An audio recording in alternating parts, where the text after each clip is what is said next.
Good morning, guys. We are on Mark chapter 12. And he began to speak to them in parables. A man planted a vineyard and put a hedge around it, and dug a vat for the winepress, and built a watchtower, and let it out to farmers, and went away.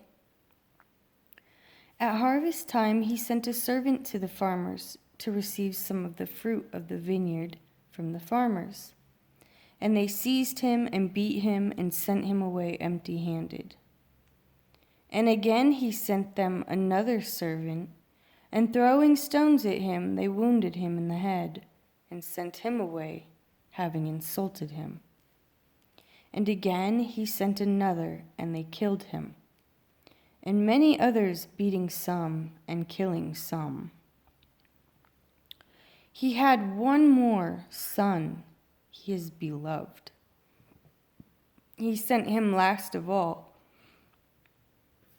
saying, "They shall respect my son." But those farmers said among themselves, "This is the heir. Come, let us kill him, and the inheritance shall be ours." So they took him and killed him, and threw him out of the vineyard. What then shall the owner of the vineyard do? What shall come? He shall come and destroy the farmers and the vineyard, and give the vineyard to others. Have you not read the scripture?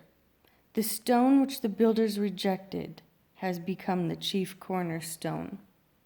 This was from Jehovah, and it is marvelous in our eyes. And they were seeking to seize him, but feared the crowd, for they knew he had spoken the parable against them. And leaving him, they went away. And they sent to him some of the Pharisees and the Herodians to catch him in a word. And when they came, they said to him, "Teacher, we know that you are true, and it does not concern you about anyone, for you are not partial to any, but teach the way of Elohim in truth. Is it right to pay taxes to Caesar or not? Should we pay or should we not pay?" And he, knowing their hypocrisy, said to them, "Why do you try me? Bring me a denarius to look at." And they brought it, and he said to them, "Whose likeness and inscription is this?" And they said to him, "Caesar's." So Yeshua said to them, "Give to Caesar what is Caesar's, and to Elohim what is Elohim's." And they marveled at him. And Sadducees, who say there is no resurrection, came to him, and they asked him, saying, "Teacher, Moshe wrote to us that if a brother or anyone dies and leaves his wife behind and leaves no children, his brother should take his wife and raise up offspring for his brother. There were 7 brothers, and the first took a wife and died, leaving no offspring. And the second took her, and he died, leaving behind no offspring. And the third likewise, and the 7 left no offspring. Last of all, the woman died too. In the resurrection, then, when they rise, whose wife shall she be? For 7 had her as wife. And Yeshua answering said to them, "Is this not why you go astray? Because you do not know the scriptures, nor the power of Elohim. For when they rise from the dead, they neither marry nor are given in marriage, but are as messengers in the heavens. And concerning the dead, that they rise, have you not read in the book of Moshe at the bush how Elohim spoke to him, saying, 'I am the Elohim of Abraham, and the Elohim of Yitzhak, and the Elohim of Yaakov'? He is not the Elohim of the dead, but the Elohim of the living. You then go greatly astray." And one of the scribes coming near, hearing reasoning together, knowing that he had answered them well, asked him, "Which is the first command of all?" And Yeshua answering, "The first of all the commands is, 'Hear, O Israel, Yehovah our Elohim, Yehovah is one.'" And how you would hear that today is, "Shema Yisrael, Adonai Elohim,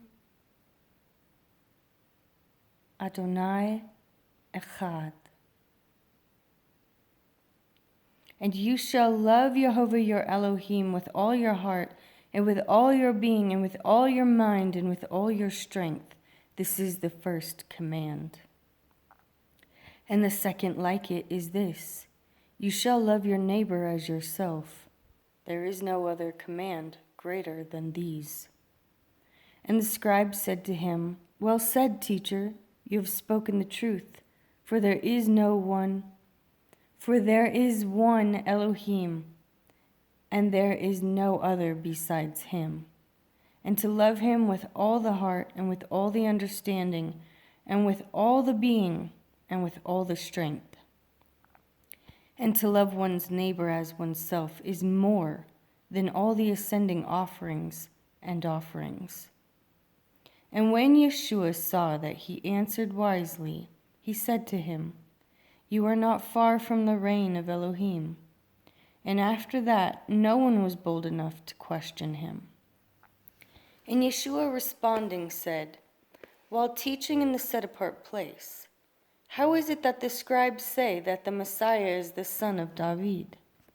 David himself said by the set-apart Spirit, 'Yehovah said to my master, sit at my right hand until I make your enemies a footstool for your feet.' David himself calls him master. In what way then is he his son?"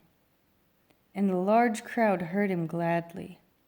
And in his teaching he was saying to them, "Beware of the scribes, who like to walk around in long robes and like greeting in the marketplaces, and the best seats in the congregations and the best places at feasts, who are devouring widows' houses, and for show make long prayers. These shall receive greater judgment." And sitting opposite the treasury, he saw how the people put copper into the treasury, and many rich, one put in much. And a poor widow came and threw in 2 small copper coins, which amount to a cent. And calling near his taught ones, he said to them, "Truly I say to you, that this poor widow has put in more than all those putting into the treasury. For they all put in out of their excess, but she out of her poverty put in all that she had, her entire livelihood."